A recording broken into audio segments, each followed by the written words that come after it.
Hi, welcome back. I'm glad you came back to the channel to get some more tips and tricks. I was going to talk a little bit today about parents because wow, wow. I've been looking at a lot of reels from teachers about the parents these days and the kids having behavior, going home telling the parents, and then the parents come in and fuss at the teacher.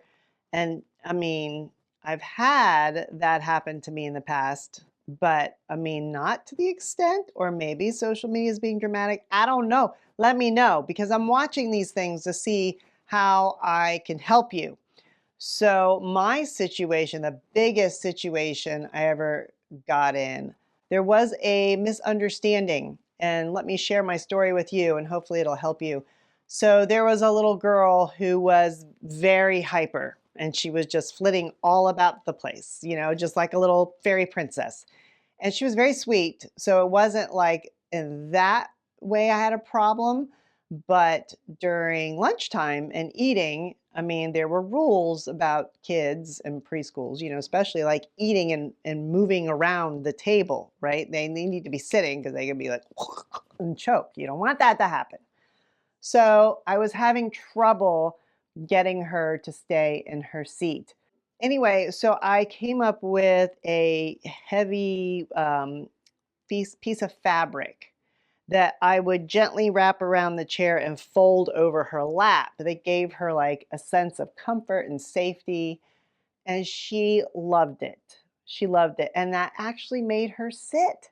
So she needed that sort of what they call it, kinesthetic, like she needed that feeling, that touch, and that kind of calmed her down to sit and be able to enjoy her meal. So I had just tried this, and the mother came to pick her up early during lunchtime.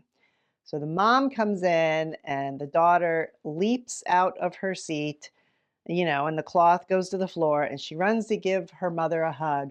And she said, "Do you know what, Mommy? Miss Susan made a seatbelt for me. And it's so awesome. And I'm so excited because it helps me stay in my seat at lunchtime."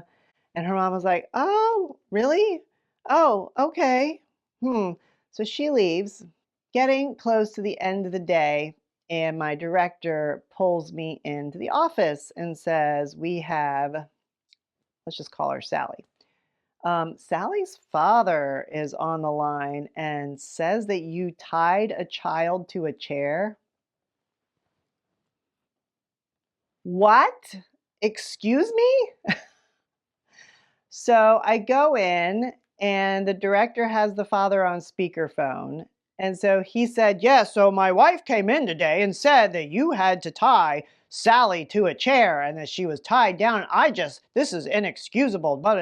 And so luckily, my director was rather pragmatic and said, "Okay, let's hear what Miss Susan has to say." So I explained to him the whole situation.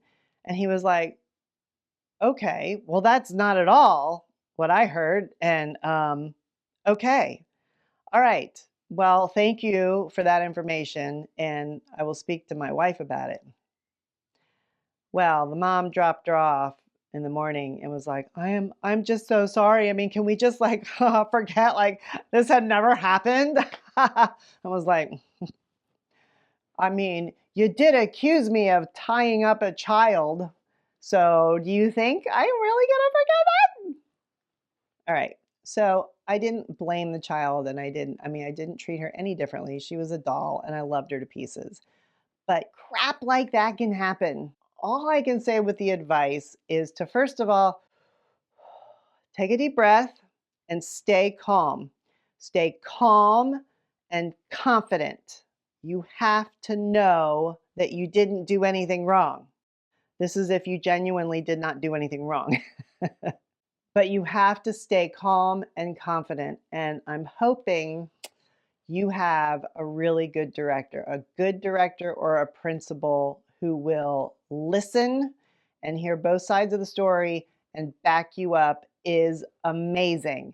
And I'm going to tell you right now, if you don't have a director or a principal that does that and there is another job opportunity, then you need to go because you cannot survive teaching these days without somebody that will, at the very least, listen to your side of the story and then back you up. I have certainly had directors or assistant directors who have sided with the parents and mm-mm, it is no good.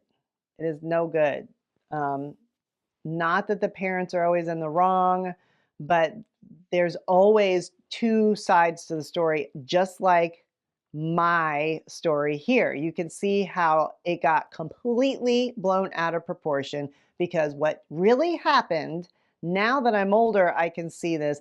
The mother got embarrassed that her child was the only one with a seatbelt. The stupid part is that was all in her head. She made up her own story about that she looked like a bad mother because she hadn't taught her child the right thing to do. So she had to turn it around and deflect against somebody else. Because little Sally loved it. She was happy. It made her feel great. She was not going home and complaining. This was purely what the mother needed to make up in her head when she came into the classroom, is that her child was the only one who wasn't doing things right. I'm sending you so much love and fortitude and strength to stick with it because the kids really need us. Child care centers really need us. But I am serious for you to protect yourself and make sure that you have somebody that's got your back. All right? Ooh, this was a tough one. All right. Mwah, mwah, mwah. Have a great week, and I hope everything goes smoothly. And I will see you for the next video.